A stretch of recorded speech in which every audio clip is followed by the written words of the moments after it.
Well, good evening everybody, it's Zero back at you again with another History Buff Reacts video, and today we are looking into the tale of Michael Malloy, or Malloy. I don't really know how to say it if I'm honest. But this has been requested to me a couple of times, so I thought, let's have a look at it. Some of you might have already noticed that my voice is a little bit scuffed, just a little bit scuffed. But I'm still recovering from an attempted 24-hour stream that I did on Monday. Well, started Monday. I didn't quite reach 24 hours, but I gave it my best shot. If you do want to see me on Twitch, the Twitch link will be down below. I don't actually have a schedule right now, but there will be one coming in the next few weeks, hopefully. But for now, The Tale of Michael Malloy by Salmonella.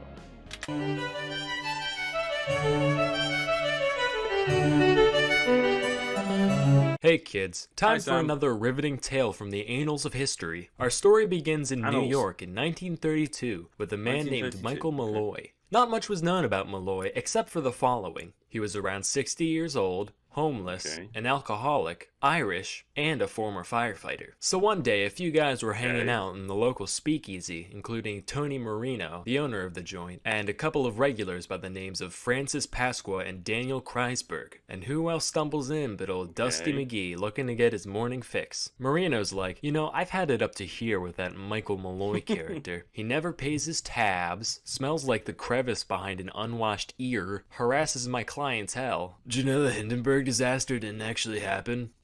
Yeah, it was an inside job by the government to make Big Zeppelin look bad. Personally, I'm glad.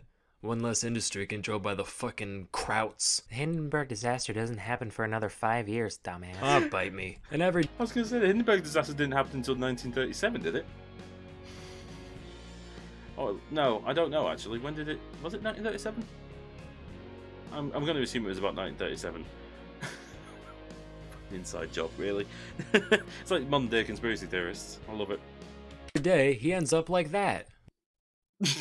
So Pasqua's like, yikes, seems like quite the dilemma on your hands. Lucky for you, I've come up with the perfect solution. Let me hear it. I say we deploy a ploy to destroy that unemployed Malloy.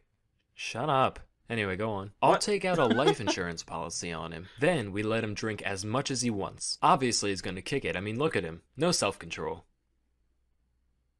See that? He just drew from the stockpile while there's still moves to be made on the tableau. Oh, I like that joke. Then, once he's dead, we get all the money for our... I didn't understand that whatsoever. Was that solitaire? Fuck knows. Okay, so what they're trying to do so far? So they've got this homeless alcoholic guy, and they're going to try and take out a life insurance policy on him. Okay.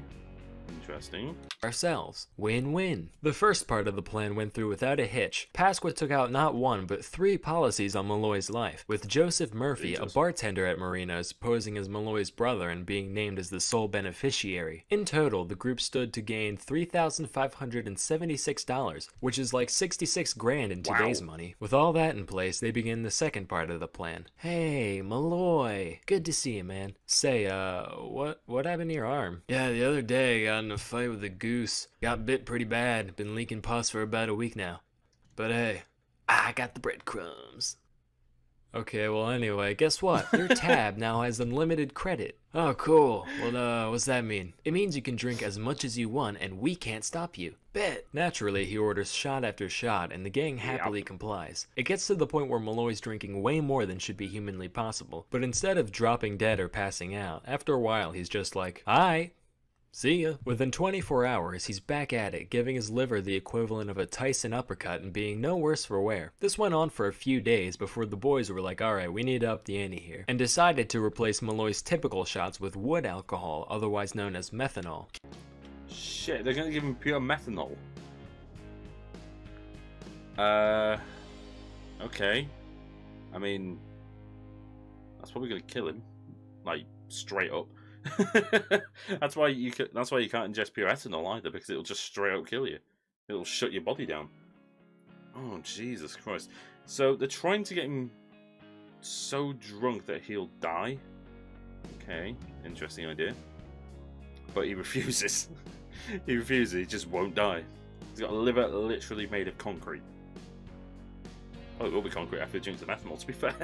Keep in mind, as little as 4% methanol by volume is enough to make a moonshiner go blind, and just 2 shots of the pure stuff should be able to kill a man. But Malloy slammed back just as much as he normally would, totally none the wiser, and was like, still see ya. Anyway, see ya. They tried again for a few more nights, he was fine. Soaked some expired oysters in wood alcohol and fed them to him, he was fine. They gave him a sandwich made from rotten sardines and carpet tacks. Motherfucker asks for another. They were like, alright, this man's got a lead belly. There's...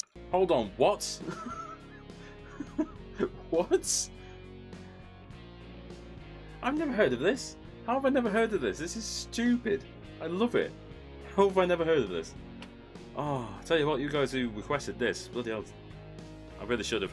There's gotta be something else we can do. So one day after he passed out, they drove him half a mile to the park, tossed him out into the snow, took off his shirt, and soaked his head and chest in water. They drive away thinking they've finally done it, but when Moreno clocked in at the speakeasy the next day, Malloy's already there, just hanging out, barely even sniffling. Finally they just said fuck it, ran the guy down with their buddy's cab, and backed over him again for good measure. For once, Malloy didn't show up the next day. The gang was cautiously optimistic. After all, there are 60-year-olds who bite the dust just from one wrong step in the shower, let alone the force of a half-ton of steel going 50 miles an hour. They called all the local hospitals and morgues in an attempt to find where he ended up, but they couldn't get any useful information from anyone. Lo and behold, 5 days later, the guy limps his way on in once again, with a mighty thirst and little memory of the incident. The gang debated just icing some other random drunkard, because this one's the fucking juggernaut apparently. But they decided to try one more thing before calling it quits. Juggernaut. After Malloy went through his usual blackout routine, they took him up to Murphy's room, stuck a gas line in his mouth, wrapped a towel around his face, and turned it on. Within an hour, Malloy finally stopped breathing. After countless attempts on his life, at long last, they were successful. However, as you might have realized, the final method of murder was a far cry from the simple elegance of the original plan, which is something they never really thought about until it was too late. Hey guys, what's poppin'? My brother, Michael Malloy, is dead.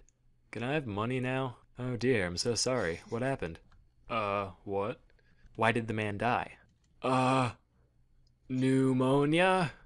I see. And when can we see the body exactly?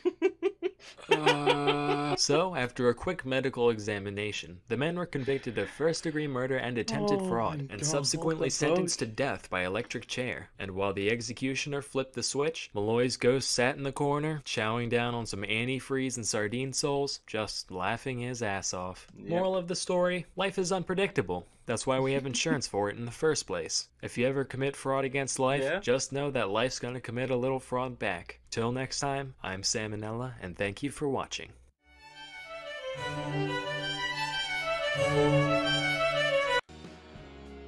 Okay. Okay. What? What do I even say to this? What do I even say? This is just...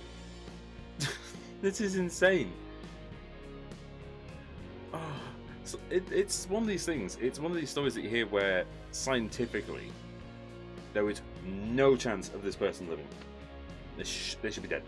Just straight up dead. But sometimes the person just seems to be immortal for some reason. It's just like, no. You know what?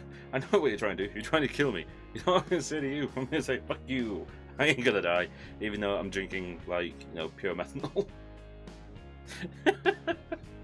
Drinking shots of pure methanol. Jesus Christ. I wonder how drunk that got him, actually. Oh my god. Absolute madness. If you guys have any more videos like this, put them in the comments below. Please put them in the comments below, because I want to know more of these stories. I'll be looking at some other YouTubers as well, some other history YouTubers over the next few weeks. Give Sam and Nella possibly a little bit of a rest for the time being. Mainly because I'm burning through his videos. So, any ideas?